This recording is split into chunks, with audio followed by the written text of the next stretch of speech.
போதும் எடுத்த ரெஸ்ட் எல்லாம் போதும். லைஃப்ல எல்லாருக்கும் ஒரு ஸ்டேஜ் வரும், ரொம்ப ஓடிட்டோம், கொஞ்சம் ரெஸ்ட் எடுத்துக்கலாம். அப்படி ஒரு ரெஸ்ட் தான் எனக்கு நானே கொடுத்துக்கிட்டேன் இந்த 2 months. இந்த 2 மாசமா என் அசிஸ்டன்ட் எனக்கு பதிலாக பவர் பேக்டா ஒர்க் பண்ணாங்க. But yes, I missed my brides.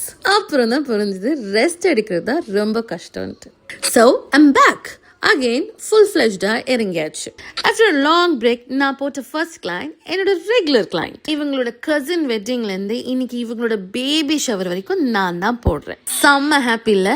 So S, இவங்களுக்கு நான் போனோடனே இவங்க டிசைன்ஸ் காமிச்சிட்டாங்க. ஆஸ் யூஷுவல், அக்கா நீங்கள் எப்படி போடுவீங்களோ அப்படி போடுங்கன்ட்டாங்க. பட் லோட்டஸ் வேணும்னு சொல்லியிருந்தாங்க. ஸோ அதுக்கேற்ற மாதிரி இந்த டிசைனை நான் அவங்களுக்கு போட்டு கொடுத்துருந்தேன்.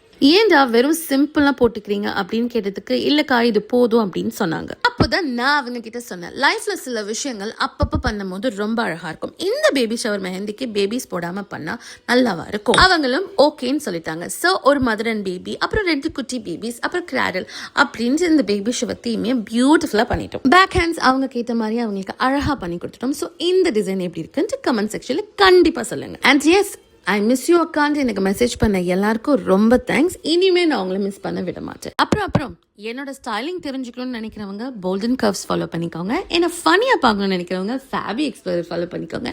அண்ட் என்னோட ஒர்க்கும் என்னோட டெய்லி டேஸ் பார்க்குறவங்களுக்கு ஹென்னா பை ஃபேபி ஃபாலோ பண்ணிக்கோங்க.